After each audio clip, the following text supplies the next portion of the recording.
ಸಖತ್ ಖಾರ ಬಣ್ಣ ಮತ್ತು ರುಚಿ ಆಚಿ ಚಿಲ್ಲಿ ಪೌಡರ್.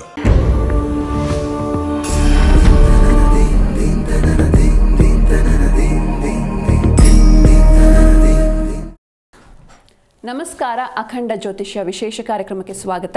ನಾನು ಸಿಂಚನಾ. ನರದೃಷ್ಟಿ ಆದರೆ ಏನು ಮಾಡಬೇಕು? ತಡೆ ತೆಗೆಸಿದ್ರೆ ನರದೃಷ್ಟಿ ನಿವಾರಣೆ ಆಗುತ್ತಾ? ಈ ಬಗ್ಗೆ ಇವತ್ತು ತಿಳ್ಕೊಳ್ಳೋಣ. ಈ ಕುರಿತು ತಿಳಿಸಿಕೊಡಲು ನಮ್ಮೊಂದಿಗಿದ್ದಾರೆ ವಿದ್ವಾನ್ ಶ್ರೀ ಶ್ರೀನಿಧಿ ಹೊಳ್ಳ ಗುರೂಜಿಯವರು. ಶ್ರೀಯುತರು ಪ್ರಖ್ಯಾತ ಜ್ಯೋತಿಷಿಗಳು ಹಾಗೂ ಮಾಂತ್ರಿಕರು. ಬನ್ನಿ ಗುರುಗಳನ್ನು ಕಾರ್ಯಕ್ರಮಕ್ಕೆ ಸ್ವಾಗತಿಸೋಣ. ನಮಸ್ಕಾರ ಗುರೂಜಿ, ಕಾರ್ಯಕ್ರಮಕ್ಕೆ ಸ್ವಾಗತ. ಗುರೂಜಿ, ಮೊದಲಿಗೆ ನರದೃಷ್ಟಿ ಆದರೆ ಏನು ಮಾಡಬೇಕು ಅಂತ? ಈ ದೃಷ್ಟಿಗಳ ವಿಚಾರದಲ್ಲಿ ನಾವು ಅವಲೋಕನವನ್ನು ಮಾಡ್ತಾ ಹೋಗುವಂಥ ಸಂದರ್ಭಗಳಲ್ಲಿ ನರದೃಷ್ಟಿ ಅಂತ ಹೇಳಿದರೆ, ನರ ಅಂತ ಹೇಳಿದರೆ ನಮ್ಮ ದೇಹದಲ್ಲಿರುವಂತಹ ನರಗಳು ಅನ್ನುವಂಥ ಚಿಂತನೆಗಳಲ್ಲ. ಮನುಷ್ಯನಿಗೆ ಮತ್ತೊಂದು ಪದ ಏನು ಅಂತ ಕೇಳಿದರೆ ನರ ಮಾನವ ಅಂತ ಹೇಳಿದರೆ ದೃಷ್ಟಿದೋಷಗಳು ಅನ್ನುವಂಥದ್ದು. ಹಾಗಾದರೆ ದೃಷ್ಟಿದೋಷಗಳು ಯಾವೆಲ್ಲ ರೀತಿಯಾಗಿ ಉಂಟಾಗ್ತದೆ ಅನ್ನುವಂಥ ವಿಷಯಗಳು. ಈ ದೃಷ್ಟಿದೋಷಗಳು ಅನ್ನುವಂಥದ್ದು ಮನುಷ್ಯನ ಸಂಪತ್ತನ್ನು ಕ್ರೋಢೀಕರಿಸುವಂಥ ಮುಖಾಂತರವಾಗಿ ಅಥವಾ ಅವನ ಸಂಪತ್ತಿನ ವಿಚಾರಗಳಲ್ಲಿ ಅವನ ಆಗುಹೋಗುಗಳನ್ನು ಇತರರು ನೋಡಿ ಅದನ್ನು ದೃಷ್ಟಿ ಹಾಕುವಂಥದ್ದು. ಅರ್ಥಾತ್ ಮನುಷ್ಯನ ದೃಷ್ಟಿ ಅನ್ನುವಂಥದ್ದು ಬಹಳ ಕೋಪಿತವಾಗಿರುವಂಥದ್ದು. ಹಾಗಾಗಿ ಹೇಳ್ತಾರೆ, ಊಟ ಮಾಡುವಂಥ ಸಂದರ್ಭದಲ್ಲಿ ನೋಡಬೇಡ, ದೃಷ್ಟಿ ಆಗ್ತದೆ, ಬೇರೆಯವ್ರು ನೋಡಬಾರ್ದು ಅಂತ. ಯಾಕಾಗಿ ಅಂತ ಕೇಳಿದರೆ, ಆ ದೃಷ್ಟಿ ಅನ್ನುವಂಥದ್ದು ಪಂಚೇಂದ್ರಿಯಗಳಿಂದ ಉತ್ಪತ್ತಿ ಆಗುವಂಥದ್ದು.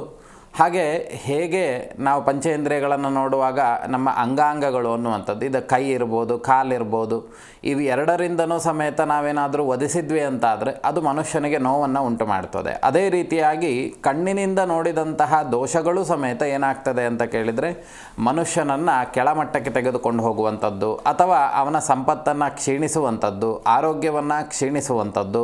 ತದನಂತರದಲ್ಲಿ ಅವನ ಜೀವಿತಾವಧಿಯಲ್ಲಿ ಹಲವಾರು ಕಷ್ಟಕಾರ್ಪಣ್ಯಗಳು ಬರುವಂಥ ದೋಷಗಳು ಅನ್ನುವಂಥದ್ದಾಗ್ತದೆ. ಯಾವುದು ಸಮೇತ ಹೆಚ್ಚಾದರೂ ಸಮೇತ ಅದರಿಂದ ಉಂಟಾಗುವಂಥ ದೋಷಗಳು ಅನ್ನುವಂಥದ್ದು ದೃಷ್ಟಿ ದೋಷಕ್ಕೆ ಕಾರಣವಾಗ್ತದೆ.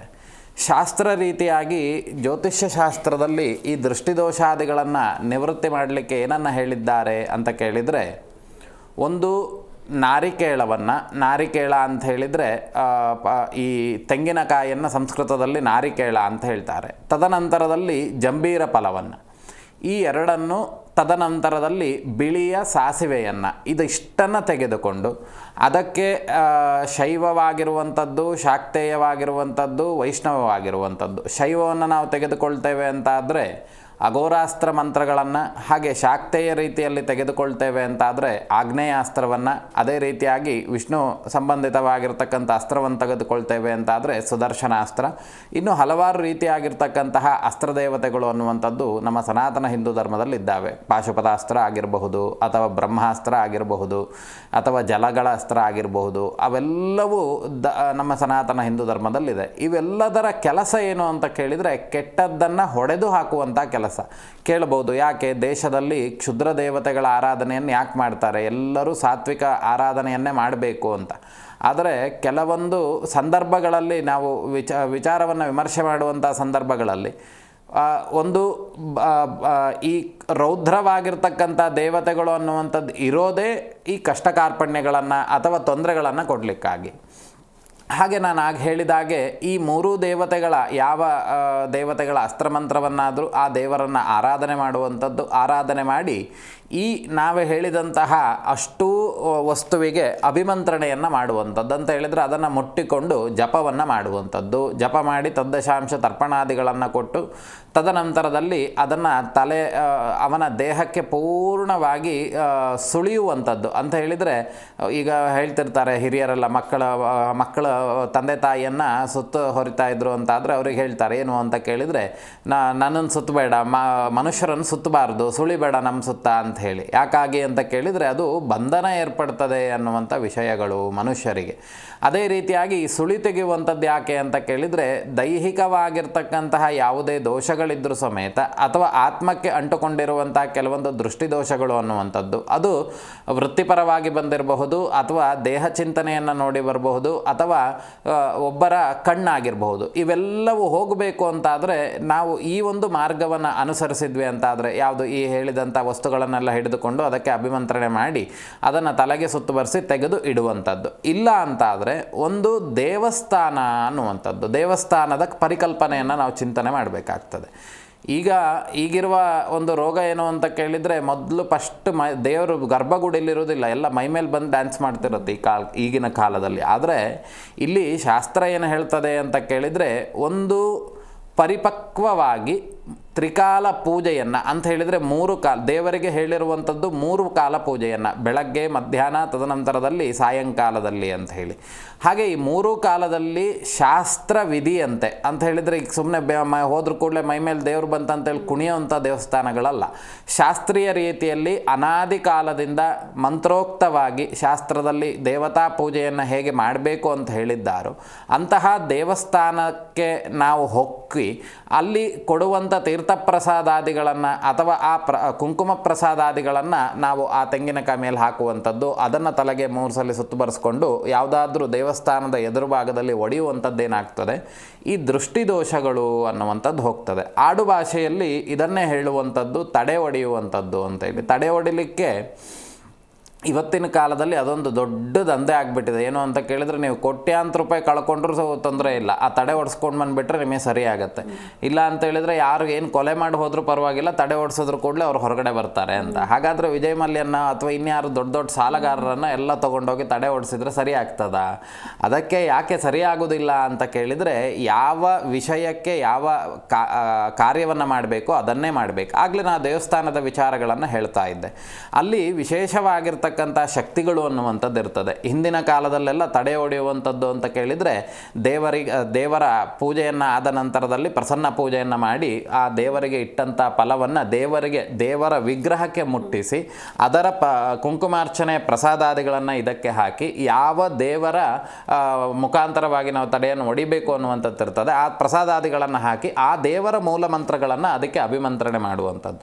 ಅರ್ಥಾತ್ ನಾವು ಮೊಬೈಲನ್ನು ತೆಗೆದುಕೊಂಬಂದು ಸುಮ್ಮನೆ ಜೋಬಲ್ಲಿ ಇಟ್ಕೊಂಡು ಬಿಟ್ಟರೆ ಮೊಬೈಲ್ ಆನ್ ಮಾಡಬೇಕು. ಅದನ್ನು ಆನ್ ಮಾಡಿದ್ರ ಮೇಲೆ ಅದಕ್ಕೆ ಫೋನ್ ಬರಬೇಕಂತಾದರೆ ಸಿಮ್ ಹಾಕಬೇಕು. ಆ ಸಿಮ್ ಅನ್ನುವಂಥದ್ದು ರಿಜಿಸ್ಟರ್ ಆಗಿರಬೇಕು. ಆ ರಿಜಿಸ್ಟರ್ ಆಗಲಿಕ್ಕೆ ಎಂತ ಬೇಕು, ಆಧಾರ್ ಕಾರ್ಡು, ನಿಮ್ಮದು ಗೋತ್ರ, ಕುಲ, ಗೋತ್ರ ಎಲ್ಲದು ಕೊಟ್ಟಾಗಿ ಒಂದು ನಂಬರ್ ಅಂತ ಬಂದ್ರ ಮೇಲೆ ಆ ಫೋನಿಗೆ ಯಾರು ಫೋನ್ ಮಾಡಿದರೆ ಫೋನ್ ಬರ್ತದೆ. ಇಲ್ಲ ಅಂತ ಹೇಳಿದರೆ ಅದಕ್ಕೇನು ಉಪಯೋಗ ಇಲ್ಲ. ಈಗ ಸುಮ್ಮನೆ ತೆಂಗಿನಕಾಯಿ ತೊಗೊಂಡು ಬಂದು ತಲೆಗೆ 3 ಸಲ ಸುತ್ತ ಬರ್ಸಿ ಹೊಡೆದ್ರೆ ಆಗೋದಿಲ್ಲ. ಅದಕ್ಕೆ ತಡೆ ಹೊಡೆಯುವಂಥದ್ದಕ್ಕೆ ಒಂದು ವಿಧಾನ ಅನ್ನುವಂಥದ್ದಿದೆ. ಏನು, ದೇವರ ಮುಂದೆ ಕೂರಿಸುವಂಥದ್ದು, ಪೂರ್ವಾಭಿಮುಖವಾಗಿ ದೇವರ ಎದುರು ಭಾಗದಲ್ಲಿ ಅವತ್ತಿನ ದಿನ ದೇವರಿಗೆ ಷೋಡಶೋಪಚಾರ ಧೂಪದೀಪ ನೈವೇದ್ಯಾದಿಗಳನ್ನು ಮಾಡಿ ಆ ದೇವರ ಕುಂಕುಮ ಪ್ರಸಾದಾದಿಗಳನ್ನು ತೆಂಗಿನಕಾಯಿ ಮೇಲೆ ಹಾಕುವಂಥ ಮುಖಾಂತರವಾಗಿ ಆ ದೇವರು ಯಾವ ದೇವರು ಅನ್ನುವಂಥದ್ದಿದೆ ಆ ದೇವರ ಮೂಲ ಮಂತ್ರಾದಿಗಳನ್ನು ಜಪಾದಿಗಳನ್ನು ಮಾಡುವಂಥದ್ದು, ಆ ನಂತರದಲ್ಲಿ ಅದನ್ನು ಸುಳಿಸುವಂಥದ್ದು ಎಲ್ಲ ವಿಚಾರಗಳೆಲ್ಲ ಬಹಳಷ್ಟಿದ್ದಾವೆ. ಮುಂದೆ ಅದನ್ನು ತಿಳ್ಕೊಳ್ತಾ ಹೋಗೋಣ.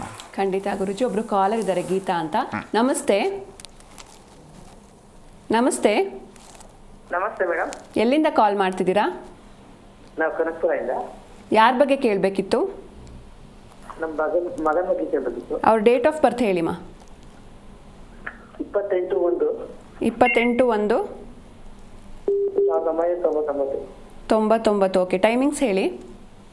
ಟೈಮಿಂಗ್ಸ್ ಬೆಳಗ್ಗೆ 7 ಗಂಟೆ 5 ನಿಮಿಷ ಗುರುವಾರ. ಬೆಳಿಗ್ಗೆ 7 ಗಂಟೆ 5 ನಿಮಿಷ. ಓಕೆ. ಗುರೂಜಿ ಇದ್ದಾರೆ, ಮಾತನಾಡಿಮಾ. ನಮಸ್ತೆ. ನಮಸ್ತೆ ಗುರುಜಿ. ನಮಸ್ತೆ, ಹೇಳಿ. ನನ್ನ ಮಗನ ಬಗ್ಗೆ ಕೇಳಬೇಕಿತ್ತು. ಏನು ವಿಷಯ ಕೇಳಬೇಕಿತ್ತು? ಅದೇ ಅವ್ರ ಕೆಲಸದ ಬಗ್ಗೆ ಕೇಳಬೇಕಿತ್ತು. ಈಗ ಕೆಲಸ ಮಾಡ್ತಿದ್ದಾನಾ ಇಲ್ವಾ? ಏನೋ ರಿಯಲ್ ಎಸ್ಟೇಟ್ ಅಂತ ಹೋಗ್ತಾನೆ, ಅದೇನು ಏನ್ ಮಾಡ್ತಾ ಇದ್ದಾನೆ ಅಂತ ಗೊತ್ತಿಲ್ಲ. 6 ತಿಂಗಳಾಯ್ತು ಗುರುಜಿ, 1 ರೂಪಾಯಿ ಸಂಪಾದನೆ ಇಲ್ಲ, ಏನಿಲ್ಲ, ಏನಾಗಿದೆ. ಹಾಂ, ಈಗ ಅದರಿಂದ ನಿಮಗೀಗ ಹಣ ಬರ್ತಾ ಇಲ್ಲ. ಅವ್ರ ಕೆಲಸಕ್ಕೊಂದು ಹೋಗ್ತಾ ಇದ್ದಾರಲ್ವಾ? ಹೋಗ್ತಾ ಇದ್ದಾನೆ, ಏನ್ ಮಾಡ್ತಿದ್ದಾನೆ ಅಂತ ಗೊತ್ತಿಲ್ಲ. ಏನ್ ಮಾತ್ರ ಕೇಳ್ತಾ ಇಲ್ಲ. ಇದು ಸ್ವಲ್ಪ ದೋಷಪೂರಿತವಾಗಿರುವಂಥದ್ದೇ ಅಂತ ಹೇಳಿದರೆ, ಇವರ ಜಾತಕದಲ್ಲಿ ಸ್ವಲ್ಪ ಈ ಹಣದ ಹರಿವು ಅನ್ನುವಂಥದ್ದಕ್ಕಿಂತ ಹೆಚ್ಚಾಗಿ ಪರೋಪಕಾರ ಶೂನ್ಯಸ್ಯ ದಿಗ್ಮನುಷ್ಯಸ್ಯ ಜೀವಂತ ಪಶವೋ ವೇಷ ಚರ್ಮಾಪ್ಯುಪಕರಿಷ್ಯತೆ ಅಂತ ಹೇಳಿದರೆ, ನಮ್ಮ ಮನೆಯನ್ನು ಉದ್ಧಾರ ಮಾಡಲಿಕ್ಕಿಂತ ಹೆಚ್ಚು ಆಚೆ ಇತರರ ಮನೆ ಅವರಿಗೆ ಸ್ವಲ್ಪ ಸಹಾಯವನ್ನು ಮಾಡ್ತಾ ಇರೋದು ಅಥವಾ ಬೇರೆಯವರಿಗೆ ಸಹಾಯ ಮಾಡುವಂಥದ್ದು, ಈ ಥರ ಪ್ರವೃತ್ತಿಯನ್ನೇ ಜಾಸ್ತಿ ಹೊಂದಿರುವಂಥ ಲಕ್ಷಣಗಳು.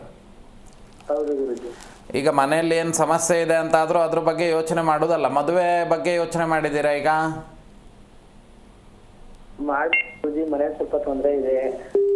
ಈಗ ಸದ್ಯದ ಪರಿಸ್ಥಿತಿಗೆ ನೋಡಿ, ಮದುವೆ ವಿಚಾರಗಳಲ್ಲೆಲ್ಲ ನೀವು ಮುಂದುವರಿಯುವಂಥದ್ದು ಬೇಡ. ಸದ್ಯಕ್ಕೆ ಸುಮ್ಮನಿದ್ಬೇಡಿ ಮಾರ್ಚ್ ತನಕ. ಒಂದು ಕೆಲಸ ಹೇಳ್ತೀನಿ ಮಾಡಿ, ಪ್ರತಿನಿತ್ಯವೂ ಸಮೇತ ನಿಮ್ಮ ಮಗನ ಹೆಸರಿನಲ್ಲಿ ತುಪ್ಪದ ದೀಪವನ್ನು ಹಚ್ಚಿ ಅದಕ್ಕೆ ಲಕ್ಷ್ಮೀ ಸಹಸ್ರನಾಮ ಮತ್ತು ವರುಣನನ್ನು ಆರಾಧನೆ ಮಾಡುವಂಥ ಕ್ರಿಯೆಯನ್ನು ಪ್ರತಿನಿತ್ಯ ಮಾಡ್ತಾ ಬನ್ನಿ. ಅರ್ಥ ಆಯ್ತಾ? ಆ ಒಂದು ಆರಾಧನೆ ಮಾಡಿದಂಥ ದೇವತಾ ಪ್ರಸಾದ ಅನ್ನುವಂಥದ್ದು ಇವನಿಗೆ ಕೊಡ್ತಾ ಬನ್ನಿ. ಮತ್ತು ಯಾವುದಾದ್ರೂ ಒಂದು ಈಶ್ವರನ ದೇವಸ್ಥಾನಕ್ಕೆ ಎಳ್ಳೆಣ್ಣೆಯನ್ನು ಇವನ ಹೆಸರಿನಲ್ಲಿ ಪ್ರತಿ ಸೋಮವಾರ ಕೊಡ್ತಾ ಬನ್ನಿ. ಈಶ್ವರನಿಗೆ ಎಳ್ಳೆಣ್ಣೆಯನ್ನು ಪ್ರತಿ ಸೋಮವಾರದಂದು ಕೊಡ್ತಾ ಬನ್ನಿ. ನಂದಾ ದೀಪವನ್ನು ಹಚ್ಚುವಂಥ ಕೆಲಸ ಮಾಡಲಿಕ್ಕೆ ಹೇಳಿ ಭಟ್ರಿಗೆ. ಇದು ದೀಪಕ್ಕೆ ಎಣ್ಣೆಯನ್ನು ಕೊಡ್ತಾ ಇದ್ದೇನೆ, ಅದು ಶುಭ್ರವಾಗಿರುವಂಥ ಎಳ್ಳೆಣ್ಣೆಯನ್ನು ಕೊಡುವಂಥದ್ದು ಮಾಡ್ತಾ ಬನ್ನಿ. ಮಾರ್ಚ್ ಅಥವಾ ಈ ನವೆಂಬರ್ ಕಳೆದು ಡಿಸೆಂಬರ್ ಕಳೆದು ಜನವರಿ ಮೊದಲನೇ ವಾರದಲ್ಲಿ ಇವನಿಗೆ ಯಾವುದಾದ್ರೂ ಉದ್ಯೋಗಗಳು ಮಾಡುವಂಥ ಯೋಗಗಳಿದೆ. ಇವನಲ್ಲಿ ಮನಸ್ಸಿನಲ್ಲಿ ಸ್ವಂತ ಉದ್ಯೋಗಗಳನ್ನು ಮಾಡುವಂಥ ಮನಸ್ಥಿತಿಯೇ ಇವನಲ್ಲಿ ಹೆಚ್ಚಿರುವಂಥದ್ದು. ಅರ್ಥ ಆಯ್ತಾ? ಹಾಗಾಗಿ ಈಗ ನಾ ಹೇಳಿದಂಥ ಪರಿಹಾರಾದಿಗಳನ್ನು ಮಾಡ್ಕೊಳ್ಳಿ, ಶೀಘ್ರಾತಿ ಶೀಘ್ರವಾಗಿ ಕೆಲಸ ಅನ್ನುವಂಥದ್ದು ಸಿಗ್ತದೆ. ಆದರೆ ಜಾತಕ ದೋಷಗಳು ಸುಮಾರಷ್ಟಿದೆ, ಕುಟುಂಬದ ದೋಷಗಳು ಸುಮಾರಷ್ಟಿದೆ. ಅದನ್ನು ನೀವು ಸ್ವಲ್ಪ ಸರಿಯಾದ ರೀತಿಯಲ್ಲಿ ವಿಮರ್ಶೆ ಮಾಡಿ ಅದನ್ನು ಸರಿ ಮಾಡ್ಕೊಳ್ಳೋದು ಉತ್ತಮ. ಒಳ್ಳೆಯದಾಗಲಿ. ಓಕೆ, ಧನ್ಯವಾದ ಕರೆ ಮಾಡಿದ್ದಕ್ಕೆ. ವೀಕ್ಷಕರೇ, ನೀವು ಕೂಡ ಗುರುಗಳ ಹತ್ರ ಮಾತಾಡಬಹುದು. ಟಿವಿ ಸ್ಕ್ರೀನ್ ಮೇಲೆ ಲಭ್ಯ ಇರುವಂಥ ನಂಬರ್ಸ್ಗೆ ಕರೆ ಮಾಡಿ ಗುರುಗಳ ಜೊತೆ ನೇರವಾಗಿ ಮಾತಾಡಿ. ಗುರುಜಿ, ನೀವಾಗಲೇ ಈ ತಡೆ ಓಡಿಸೋದ್ರ ಬಗ್ಗೆ ಹೇಳ್ತಾ ಇದ್ರಿ, ಅದನ್ನು ಮುಂದುವರಿಸಿ. ಹಾಗೆ ಆ ತಡೆ ಹೊಡೆಯುವಂಥ ಸಂದರ್ಭಗಳಲ್ಲಿ ಇವತ್ತಿನ ಕಾಲದಲ್ಲಿ ಆ ಮೊಟ್ಟೆ ಹಿಡ್ಕೊಂಡು ಹೊಡೆಯುವಂಥದ್ದು ಅಥವಾ ತೆಂಗಿನಕಾಯಿಯನ್ನು ಹಿಡ್ಕೊಂಡು ಹೊಡೆಯುವಂಥದ್ದು, ನಿಂಬೆಹಣ್ಣನ್ನು ಕಟ್ ಮಾಡುವಂಥದ್ದು, ತಲೆ ಮೇಲೆ ಇಟ್ಟು ಹೊಡೆಯುವಂಥದ್ದು, ಇವೆಲ್ಲವೂ ಸಮೇತ ಈ ತಡೆ ಹೊಡೆಯುವಂಥ ಕೆಲಸಕ್ಕೆ ಬರ್ತದೆ. ತಡೆ ಅಂತ ಹೇಳಿದರೆ ಏನು ಅಂತ ಕೇಳಿದರೆ, ಈ ದೃಷ್ಟಿದೋಷದಿಂದ ಜನ್ಯವಾಗಿರುವಂತಹ ನಮ್ಮ ಉನ್ನತಿಗೆ ಉನ್ನತಿಯನ್ನು ಸಹಿಸ್ಲಿಕ್ಕಾಗ್ದಲೆ ಆ ಉನ್ನತಿಯನ್ನು ಎಳೆಯುವಂಥದ್ದು ಅಂತ ಹೇಳಿದರೆ, ನಮ್ಮ ಉನ್ನತಿಗೆ ಹಿಂದ್ಗಡೆಯಿಂದ ಯಾರೋ ಒಬ್ಬರು ಎಳಿತಾ ಇದ್ರೆ ನಾವು ಗಮ್ಯಸ್ಥಾನವನ್ನು ಆದಷ್ಟು ಬೇಗ ತೀರ್ಲಿಕ್ಕೆ ಸಾಧ್ಯತೆ ಇಲ್ಲ. ಹಾಗೆ ಆ ಹಿಂದ್ಗಡೆ ಯಾರೆಲ್ಲ ಎಳಿತಾ ಇದ್ದಾರೆ ಆ ದಾರವನ್ನು ಕಟ್ ಮಾಡಿಕೊಂಡ್ರೆ ನಮ್ಮ ಗಮ್ಯಸ್ಥಾನಕ್ಕೆ ನಾವು ಹೋಗ್ಬೋದು, ಎಲ್ಲಿ ಹೋಗ್ಬೇಕಂತಿದೆ ಅಲ್ಲಿ ಹೋಗ್ಬೋದು. ಆದರೆ ಈ ತಡೆ ಹೊಡೆಯುವಂಥ ವಿಧಿ ಬಂದಂಥದ್ದು ನಾವು ಹೇಳಿದ್ವಲ್ಲ, ಈ ವಿಧಿವಿಧಾನಗಳನ್ನು ಆಚರಣೆ ಮಾಡಬೇಕೇ ಹೊರತು ಸುಮ್ಮನೆ ಒಬ್ಬರು ಹೋಗಿದ್ವಿ ತೆಂಗಿನಕಾಯಿ ತಲೆಗೆ ಸುತ್ತಬರ್ಸ್ಕೊಂಡು ಇದು ಮಾಡಿದ್ವಿ ಅಂದರೆ, ಆಗಲೇ ನಾ ಹೇಳ್ತಾ ಇದ್ದೆ, ಮೊಬೈಲ್ ಫೋನ್ ಬರಬೇಕಂತ ಆದರೆ ಆ ಮೊಬೈಲಿಗೊಂದು ಒಳಗಡೆ ಸಿಮ್ ಕಾರ್ಡ್ ಇರಬೇಕಂತೇಳಿ. ಹಾಗೆ ಈ ತೆಂಗಿನಕಾಯಿ ಆಗಿರಬಹುದು, ಜಂಬೀರ ಫಲಗಳಾಗಿರಬಹುದು, ಅದಾದ ನಂತರದಲ್ಲಿ ಮೊಟ್ಟೆ ಆಗಿರ್ಬೋದು, ಇವೆಲ್ಲವೂ ಏನು ಅಂತ ಕೇಳಿದರೆ ಮನುಷ್ಯನಲ್ಲಿರುವಂಥ ದುಷ್ಟಶಕ್ತಿಗಳನ್ನು ಆಕರ್ಷಣೆ ಮಾಡಲಿಕ್ಕಿರುವಂಥ ವಸ್ತುಗಳನ್ನು ಶಾಸ್ತ್ರದಲ್ಲಿ ಹೇಳಿರುವಂಥದ್ದು. ಇದೆಲ್ಲ ಮೊಟ್ಟೆ ಆಗಿರಬಹುದು ಅಥವಾ ತೆಂಗಿನಕಾಯಿ ಆಗಿರಬಹುದು, ನಿಂಬೆಹಣ್ಣು ಆಗಿರ್ಬೋದು. ತೆಂಗಿನಕಾಯಿ ಅನ್ನುವಂಥದ್ದು ಸಾತ್ವಿಕ ರೂಪ ಆಗ್ತದೆ, ತದನಂತರದಲ್ಲಿ ನಿಂಬೆಹಣ್ಣು ಅನ್ನುವಂಥದ್ದು ರಜೋಗಣ ರೂಪವಾಗಿರ್ತದೆ, ಮೊಟ್ಟೆ ಅನ್ನುವಂಥದ್ದು ತಮೋ ಪ್ರಧಾನವಾಗಿರುವಂಥ ಆರಾಧನೆ ಆಗಿರ್ತದೆ, ವಸ್ತುಗಳಾಗಿರ್ತದೆ. ಅದರಲ್ಲಿ ಆ ಮನುಷ್ಯನ ದೇಹದ ಮೇಲಿರುವಂಥ ಬಾಧೆಗಳನ್ನು ಆಕರ್ಷಣೆ ಮಾಡಲಿಕ್ಕೆ ಅದಕ್ಕೊಂದು ಶಕ್ತಿ ಅನ್ನುವಂಥದ್ದು ಬೇಕು. ಈ ಮೊಬೈಲ್ ಆಕ್ಟಿವೇಶನ್ ಆಗಬೇಕಂತ ಆದರೆ ಸಿಮ್ ಕಾರ್ಡ್ ಬೇಕು. ಹಾಗೆ ಆ ತೆಂಗಿನಕಾಯಿಗೆ ಕುಲ ಗೋತ್ರ ಆ ತೆಂಗಿನಕಾಯಿಗೆ ಅಂತ ಗೊತ್ತಿರೋದಿಲ್ಲ, ಯಾಕಂದ್ರೆ ಅದಕ್ಕೆ ಯೋಚನಾ ಶಕ್ತಿ ಅನ್ನುವಂಥದ್ದು ತೆಂಗಿನಕಾಯಿಗೆ ಇರೋದಿಲ್ಲ. ಹಾಗಾಗಿ ಮೊದಲು ಇವ್ರು ಏನು ಮಾಡಬೇಕು, ಪ್ರಧಾನವಾಗಿರುವಂಥ ದೇವತೆಗೆ ಕಾಳಿಯೋ ದುರ್ಗಿಯೋ ಅಥವಾ ಯಾವ ಕ್ಷುದ್ರ ದೇವತೆ ಅಂದರೆ ರೌದ್ರವಾಗಿರ್ತಕ್ಕಂತಹ ಭಯಂಕರವಾಗಿರ್ತಕ್ಕಂಥ ದೇವತೆಗಳಿರ್ತದೆಯೋ ಅದಕ್ಕೆ ಷೋಡಶೋಪಚಾರ ಧೂಪದೀಪಾದಿ ನೈವೇದ್ಯಾದಿಗಳನ್ನು ಈ ಯಾವ ವ್ಯಕ್ತಿಯ ಹೆಸರಲ್ಲಿ ತಡೆಯನ್ನು ಹೊಡಿತೇವೆ ಆ ವ್ಯಕ್ತಿಯ ಹೆಸರಲ್ಲಿ ಮೊದಲು ಪ್ರಸನ್ನ ಪೂಜೆ ಅನ್ನುವಂಥದ್ದಾಗಬೇಕು. ಅಲ್ಲಿಂದ ಸಂಪುಟಿತವಾಗಿರುವಂತಹ ಶಕ್ತಿಯನ್ನು ತೆಗೆದುಕೊಂಡು ದೇವರಲ್ಲಿ ಪ್ರಾರ್ಥನೆ ಮಾಡುವಂಥದ್ದೇನು, ಇಂಥ ಹೆಸರು ಕುಲ ರಾಶಿ ನಕ್ಷತ್ರ ಗೋತ್ರದವರಿಗೆ ದೃಷ್ಟಿದೋಷಗಳಿರುವಂತಹ ಕಾರಣದಿಂದ ನಾವೇನು ಮಾಡ್ತಾ ಇದ್ದೇವೆ ಅಂತ ಕೇಳಿದರೆ, ದೇವರ ಅನುಗ್ರಹದಿಂದ ಆ ಪ್ರಸಾದಾದಿಗಳನ್ನು ಇಟ್ಟುಕೊಂಡು ಇವನ ದೋಷಗಳು ಹೋಗಲಿ ಅನ್ನುವಂಥ ದೃಷ್ಟಿಯಿಂದ ಈ ಕೆಲಸವನ್ನು ಮಾಡ್ತಾ ಇದ್ದೇನೆ ಅಂತ ಹೇಳಿ ಮೊದಲು ಪ್ರಾರ್ಥನೆ ಮಾಡಬೇಕು. ತದನಂತರದಲ್ಲಿ ಅದು ಒಡೆಯುವಂಥ ಕೆಲಸ ಆಗಬೇಕು. ಬಹಳಷ್ಟು ವಿಚಾರಗಳಿದೆ, ಮುಂದೆ ನೋಡ್ತಾ ಹೋಗೋಣ. ಖಂಡಿತ ಗುರುಜಿ. ಒಬ್ರು ಕಾಲರ್ ಇದ್ದಾರೆ, ಪೂಜಾ ಅಂತ, ಹುಬ್ಳಿಯಿಂದ. ನಮಸ್ತೆ. ನಮಸ್ತೆ. ಯಾರ ಬಗ್ಗೆ ಕೇಳಬೇಕಿತ್ತು? ನಮ್ಮ ತಮ್ಮನ ಮಗನ ಬಗ್ಗೆ ಕೇಳಬೇಕು. ಅವ್ರ ಡೇಟ್ ಆಫ್ ಬರ್ತ್ ಹೇಳಿಮಾ. 6 ಹಾಂ 6/12 ಹಾಂ 2010. 6/12/2010. ಟೈಮಿಂಗ್ಸ್ ಹೇಳಿ. ಟೈಮಿಂಗ್ ಸಂಜೆ 7 ಗಂಟೆ. ಸಂಜೆ 7 ಗಂಟೆ. ಓಕೆ, ಗುರೂಜಿ ಇದ್ದಾರೆ, ಮಾತನಾಡಿಮಾ. ನಮಸ್ತೆ. ನಮಸ್ತೆ. ಹೇಳಿ. ಅವನಿಗೆ ಸ್ವಲ್ಪ ಓದಿದ್ದು ನೆನಪಿರೋದೇ ಇಲ್ಲ. ಏನು ಓದ್ತಾ ಇದ್ದಾನೀಗ? ಅವನು SLC ಇವಾಗ. SLC ವ್ಯಯ ಲಾಭ. ಸ್ವಲ್ಪ ಓದುವಂಥ ವಿಚಾರಕ್ಕಿಂತ ಹಣದ ಆಸಕ್ತಿನೇ ಜಾಸ್ತಿ ಉಂಟಲ್ಲ ಇವರಿಗೆ. ಹಣದ ವಿಚಾರಗಳು ಅಥವಾ ಹಣದ ದುಡಿಮೆ ಅನ್ನುವಂಥದ್ದು ಈ ವಿಚಾರಗಳಲ್ಲೇ ಆಸಕ್ತಿ ಜಾಸ್ತಿ ಇರುವಂಥ ಲಕ್ಷಣಗಳಿದೆ. ಮತ್ತೆ ಇವಾಗ ಸ್ವಲ್ಪ ಈ ದೋಷ ಪರಿಹಾರಕ್ಕೇನಾದ್ರೂ ಹೋಮ ಹವನ ಇತ್ಯಾದಿಗಳನ್ನು ಮಾಡಿದ್ರಾ? ಇಲ್ಲ, ಹುಟ್ಟಿದಾಗ ಮಾಡಿದ ಒಂದು ಮೂಲ ನಕ್ಷತ್ರ ಅಂತ ಹೇಳಿ. ಹಾ ಅದಾದ್ಮೇಲೆ ಎಂತ ಮಾಡ್ಲಿಲ್ಲ? ಏನಿಲ್ಲ. ಎಲ್ಲಿರುದಂದ್ರಿ ನೀವು? ಹುಬ್ಬಳ್ಳಿ. ಹುಬ್ಬಳ್ಳಿ. ಈಗ ಒಂದು ಕೆಲಸ ಮಾಡಿ, ಈ ವ್ಯಕ್ತಿಗೆ ವಿದ್ಯಾ ಪ್ರತಿಬಂಧಕ ದೋಷಗಳು ಬಹಳಷ್ಟಿದೆ. ಬಹಳಷ್ಟು ಅಂತ ಕೇಳಿದ್ರೆ ಮಧ್ಯದಲ್ಲಿ ಇದ್ದಕ್ಕಿದ್ದಾಗೆ ಎದ್ದೋಗುವಂಥದ್ದು ಆಗಿರ್ಬೋದು, ಅಥವಾ ನನಗೆ ಇನ್ಮೇಲಿಂದ ನಾನು ಓದುದಿಲ್ಲ ಅಂತೇಳಿ ಸಡನ್ ಡಿಸಿಷನ್ ತಗೊಳ್ಳುವಂತಹ ವ್ಯಕ್ತಿ. ಇಲ್ಲ, ಅವ್ನು ಏನು ಮಾತಾಡೋದೇ ಇಲ್ಲ, ಸ್ವಲ್ಪ ಏನನ್ನು ಹೇಳಂಗೂ ಇಲ್ಲ. ಮಾತಾಡ್ತಾನೆ ನೋಡಿ, ಇನ್ನು ಸಣ್ಣ ವಯಸ್ಸಲ್ವಾ ಈಗ. ಮತ್ತೆ ಲಗ್ನದಲ್ಲೇ ಇರುವಂಥದ್ದು ಕೆಲವೊಂದು ದೋಷಗಳಿದೆ, ಅಂದ್ರೆ ಕುಟುಂಬದ ಬಿಟ್ಟಂತ ಕೆಲವೊಂದು ದೋಷಗಳು, ಅದನ್ನೆಲ್ಲ ಇಲ್ಲಿ ವಿಮರ್ಶೆ ಕೊಡ್ಲಿಕ್ಕೆ ಸಾಧ್ಯತೆ ಇಲ್ಲ. ಆದ್ರೆ ಇವನಲ್ಲಿ ಏಕಾಗ್ರತೆ ಅನ್ನುವಂಥದ್ದು ಕಮ್ಮಿ ಆಗ್ತದೆ. ಅಂತ ಹೇಳಿದ್ರೆ ನಾನಾಗೆ ಕುತ್ಕೊಂಡು ಓದಬೇಕು, ಓದಿದ್ರೆ ನನಗೆ ಮುಂದೆ ಜೀವನದಲ್ಲಿ ಅನುಕೂಲತೆ ಆಗ್ತದೆ, ಒಳ್ಳೆ ಕೆಲಸ ಸಿಗ್ತದೆ, ಇದು ಯಾವ ಭಾವನೆಯೂ ಅವನಲ್ಲಿ ಇಲ್ಲ. ಏನು ಅವನ ಮನಸ್ಸಿಗೆ ಯಾವುದು ಬರ್ತದೆ ಅದೇ ಸರಿ, ಆನೆ ನಡೆದಿದ್ದೇ ದಾರಿ ಅಂತಾರಲ್ಲ ಆ ರೀತಿ. ಸ್ವಲ್ಪ ಕೋಪ ಅನ್ನುವಂಥದ್ದು ಬೇಗ ಬರ್ತದೆ ಹೋಗ್ತಾ ಹೋಗ್ತಾ. ಸದ್ಯದ ಪರಿಸ್ಥಿತಿಗೆ ಒಂದು ಕೆಲಸ ಮಾಡಿ, ಮನೆಯಲ್ಲಿ ಗಣಪತಿ ಚತುರಾವರ್ತಿ ತರ್ಪಣವನ್ನ ಮತ್ತೆ 6 ಕಾಯಿ ಗಣಪತಿ ಹೋಮವನ್ನ ಪ್ರತಿ 8 ತಿಂಗಳಿಗೊಮ್ಮೆ ಮಾಡ್ತಾ ಬನ್ನಿ ಇವನ ಹೆಸರಲ್ಲಿ. ವರ್ಷಕ್ಕೊಂದರಂತೆ 3 ವರ್ಷ ಮಾಡಿ. 6 ಕಾಯಿ ಗಣಪತಿ ಹೋಮವನ್ನ ಪ್ರತಿ ವರ್ಷಂಪ್ರತಿಯಾಗಿ 3-4 ವರ್ಷಗಳ ಕಾಲ ಮಾಡಿ. ಇವನಿಗಿರುವಂಥ ದೋಷ ಅನ್ನುವಂಥದ್ದು ಹೋಗ್ತದೆ. ಆಮೇಲೆ ನೀವು ಟ್ಯೂಷನಿಗೆ ಕಳಿಸ್ಬೇಕಂತಿಲ್ಲ, ಎಂಥದೂ ಇಲ್ಲ, ಇವನ ಮನಸ್ಸಿಗೆ ಬರ್ತದೆ ನಾನು ಓದಬೇಕು ಕುತ್ಕೊಂಡು ಅನ್ನುವಂಥದ್ದು. ಯಾಕಾಗಂದ್ರೆ ಅವನ ದೋಷಗಳು ಅಷ್ಟದ್ದಾಗಿ ಇರುವಂಥದ್ದಿದೆ. ಮತ್ತು ಮನಕ್ಕಾರಕನಾಗಿರ್ತಕ್ಕಂತಹ ಬುಧನಾದವನು ಸಮೇತ ವ್ಯಯಸ್ಥಾನದಲ್ಲಿರುವಂಥದ್ದು. ಏನು ಅಂತ ಕೇಳಿದ್ರೆ ಕೆಟ್ಟ ಮನಸ್ಥಿತಿಯನ್ನು ಕೊಡುವಂತಹ ಚಿಂತನೆಗಳು ಇದೆ. ಅದು ಈಗೆಲ್ಲ ಗೊತ್ತಾಗೋದಿಲ್ಲ, ಮುಂದಿನ ಇನ್ನೊಂದು 5-6 ವರ್ಷ ಹೋದ ನಂತರ ಅವನ ಮನಸ್ಥಿತಿಗಳು ಹೇಗೆ ಹೋಗ್ತದೆ ಅನ್ನುವಂಥದ್ದು ನಿಮಗೆ ಗೊತ್ತಾಗ್ತಾ ಹೋಗ್ತದೆ. ಸದ್ಯಕ್ಕೆ ನಾ ಹೇಳಿದಂಥ ವಿಷಯಗಳನ್ನು ಮಾಡಿ, ಶುಭವಾಗ್ತದೆ, ಒಳ್ಳೆಯದಾಗಲಿ. ಓಕೆ, ಧನ್ಯವಾದ ಕರೆ ಮಾಡಿದ್ದಕ್ಕೆ. ಇನ್ನೊಬ್ರು ಕಾಲರ್ ಇದ್ದಾರೆ ಗುರುಜಿ, ಶಿವಲಿಂಗಯ್ಯ ಅಂತ ಮಾತಾಡ್ಸೋಣ. ನಮಸ್ತೆ. ನಮಸ್ತೆ ಮೇಡಮ್. ಎಲ್ಲಿಂದ ಕಾಲ್ ಮಾಡ್ತಿದ್ದೀರಾ? ನಾವು ಕುಣಗುಲ್ ತಾಲೂಕು. ಓಕೆ, ಯಾರ ಬಗ್ಗೆ ಕೇಳಬೇಕಿತ್ತು? ಮಗನ ಬಗ್ಗೆ ಕೇಳಬೇಕು. ಅವ್ರ ಡೇಟ್ ಆಫ್ ಬರ್ತ್ ಹೇಳಿ ಸರ್. ಡೇಟ್ ಆಫ್ ಬರ್ತ್ 12/1/98.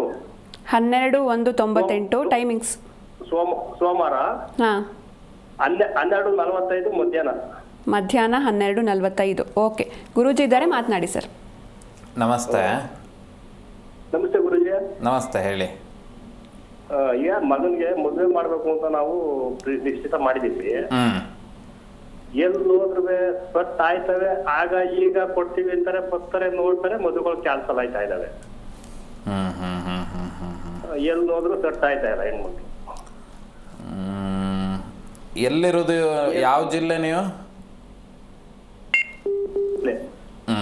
ಸರಿ, ಈಗ ನೋಡಿ, ಈ ಮದುವೆಯ ವಿಚಾರಕ್ಕೇನಾದ್ರೂ ದೇವತಾನುಗ್ರಹಕ್ಕೇನಾದ್ರೂ ಹೋಮ ಹವನ ಇತ್ಯಾದಿಗಳನ್ನು ಮಾಡಿದ್ರಾ? ಹೋಮ ಅಂದ್ರೆ ಈಗ ಇದಕ್ಕೆ ಕಳ್ಸಿದ್ದು ತಿರುಪತಿ ಆಚೆಗೆ ಇದಕ್ಕೆ ಕಳ್ಸಿದ್ರು, ಕಾಳಹಸ್ತಿಗೆ. ಏನಕ್ಕೆ ಕಳ್ಸಿದ್ರಿ ಅಲ್ಲಿ? ಸುಬ್ರಹ್ಮಣ್ಯಕ್ಕೂ ಹೋಗಿ ಬಂದವನೆ. ಅದೇ ಏನಕ್ಕೆ ಹೋಗಿದ್ರಿ ಅಂತ? ಸುಮ್ನೆ ದೇವ್ರ ದರ್ಶನಕ್ಕ? ದೋಷ ಇದೆ ಅಂತ ಯಾರು ಹೇಳಿದ್ರಾ? ದೋಷ ಇದೆ, ಸರ್ಪ ದೋಷ ಇದೆ, ಇದಕ್ಕೆ ಕಾಳಹಸ್ತಿ ಕಳ್ಸಿದ್ವಿ. ಹೇಳದವ್ರಿಗೆ ಫಸ್ಟ್ ಕೇಳಿ ನೋಡಿ. ರಾಹುಕೇತುಗಳ ಮಧ್ಯೆ ಅಷ್ಟು ಗ್ರಹಗಳು ಇಲ್ದಲೇ ಇರುವಂತ ಸಂದರ್ಭದಲ್ಲಿ ಕಾಳಸರ್ಪ ಯೋಗ ಹೇಗ್ ಬರ್ತದೆ ಅಂತ ನೀವೇ ಅವ್ರಿಗೆ ಕೇಳಿ. ಯಾಕಂದ್ರೆ ಆ ಯೋಗವೇ ಇಲ್ಲ ಇವರಿಗೆ. ಮತ್ತೆ ರಾಹು ಅನ್ನುವಂಥವನು ಶುಭ ಸ್ಥಾನದಲ್ಲಿರುವಂಥ ಕಾರಣದಿಂದ ರಾಹುವಿನಿಂದ ಏನೋ ದೋಷ ಇದೆ. ಈಗ ಏನಾಗಿದೆ ಅಂತ ಕೇಳಿದ್ರೆ, ಯಾರೋ ಸಾಲ ಕೊಟ್ಟಿರ್ತಾರೆ, ಅವ್ರಿಗೆ ಸಾಲ ಕೊಡುವುದಲ್ಲ, ಯಾರು ಸಾಲ ಕೊಟ್ಟಿಲ್ಲ ಅವರಿಗೆಲ್ಲ ಹೋಗಿ ದುಡ್ಡು ಕೊಟ್ಕೊಂಡು ಬಂದ್ರೆ ಸಾಲ ತೀರ್ತದ? ಇಲ್ಲ ಅಲ್ವಾ? ಇಲ್ಲ. ಹಾಗೆ ಆಗಿರೋದು. ಇವನ್ ದೋಷನೇ ಇಲ್ಲ ಅಂತ ಹೇಳಿದಾಗ ಅದನ್ನೆಲ್ಲ ಹೋಗಿ ಪರಿಹಾರ ಮಾಡ್ಕೊಂಡು ಬಂದಿದ್ದು ಏನು ನಮಗೇನು ಅಷ್ಟು ಸಮಂಜಸ ಅನ್ನಿಸ್ತಾ ಇಲ್ಲ. ಒಂದು ಕೆಲಸ ಮಾಡಿ, ಇವರಿಗೆ ಬಾಲಗಣಪತಿ ಅನ್ನುವಂಥದ್ದು ಬರ್ತದೆ. ಸೂರ್ಯ ಉದಯ ಆಗುವಂಥ ಸಂದರ್ಭಕ್ಕೆ ಪೂರ್ಣಾಹುತಿಯನ್ನು ಮಾಡುವಂತಹ ಒಂದು ವಿಧಿ ಉಂಟು, ಬಾಲಗಣಪತಿ ಅಂತೇಳಿ ಹೇಳ್ತಾರೆ.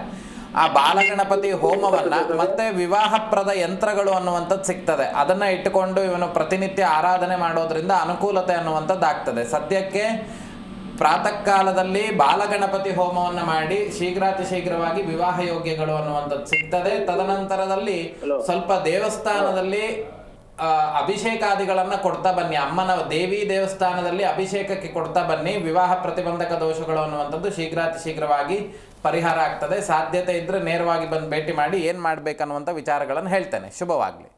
ಓಕೆ, ಧನ್ಯವಾದ ಕರೆ ಮಾಡಿದ್ದಕ್ಕೆ. ಇನ್ನೊಬ್ರು ಕಾಲರ್ ಇದ್ದಾರೆ ಗುರೂಜಿ. ನಮಸ್ತೆ. ಹಲೋ, ನಮಸ್ತೆ, ನಿಮ್ಮ ಹೆಸರು? ನಮಸ್ತೆ, ದಾವಣಗೆರೆಯಿಂದ ಮೇಡಮ್ ಅವರೇ. ನಿಮ್ಮ ಹೆಸರು? ತೋರಾಜಪ್ಪ ಅಂತ. ಓಕೆ, ಯಾರ ಬಗ್ಗೆ ಕೇಳಬೇಕಿತ್ತು? ನಮ್ಮ ಬಗ್ಗೆನೇ ಕೇಳೋಕ್ಕಾಗತ್ತೆ. ಓಕೆ, ನಿಮ್ಮ ಡೇಟ್ ಆಫ್ ಬರ್ತ್ ಹೇಳಿ ಸರ್. ಸರಿ, ಡೇಟ್ ಆಫ್ ಬರ್ತ್ ಹೇಳಿ. ಕೇಳಿಸ್ತಾ ಇದೆಯಾ? ಹೇಳ್ರಿ ಮೇಡಮ್ ಅವರೇ. ನಿಮ್ಮ ಡೇಟ್ ಆಫ್ ಬರ್ತ್ ಹೇಳಿ sir. Date of birth madam ಅವ್ರೆ ಇಲ್ಲ ನಮ್ದು, ಅಲ್ಲ ಭಾಳ 71 ವರ್ಷ ಅದ. ಗುರೂಜಿ ಇದ್ದಾರೆ, ಮಾತನಾಡಿ. ನಮಸ್ತೆ. ಹಲೋ, ನಮಸ್ಕಾರ ಗುರೂಜಿ. ನಮಸ್ತೆ, ಹೇಳಿ. ನನಗೆ ಆರ್ಥಿಕ ಪರಿಸ್ಥಿತಿ, ಹಾಂ, ಆರೋಗ್ಯ ಏರ್ಪಾರಾಗುತ್ತೆ. ಆರ್ಥಿಕ ಪರಿಸ್ಥಿತಿ ಒಂದೇ ಒಂದು ಖರ್ಚು ಬರ್ತದವ.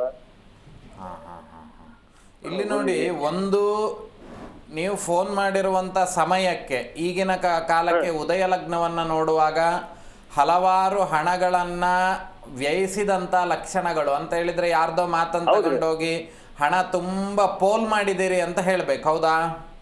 ಹೌದ್ರಿ. ಸ್ವಲ್ಪ ಶುಕ್ರ ನೀಚ ಸ್ಥಾನ ಅಂತ ಕೇಳಿದರೆ ಸ್ತ್ರೀಯರಿಂದ ಹಣವನ್ನು ಕಳ್ಕೊಂಡಿರುವಂಥ ಲಕ್ಷಣಗಳು ಇದೆ.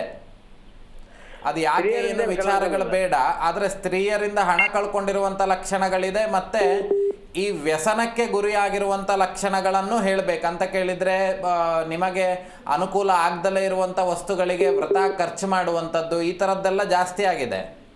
ಹೌದ್ರಿ ಗುರುಜಿ. ಮತ್ತು ಈ ಥರ ಎಲ್ಲ ಮಾಡಿದರೆ ಎಲ್ಲಿ ಉಳಿತದೆ ಹಣ?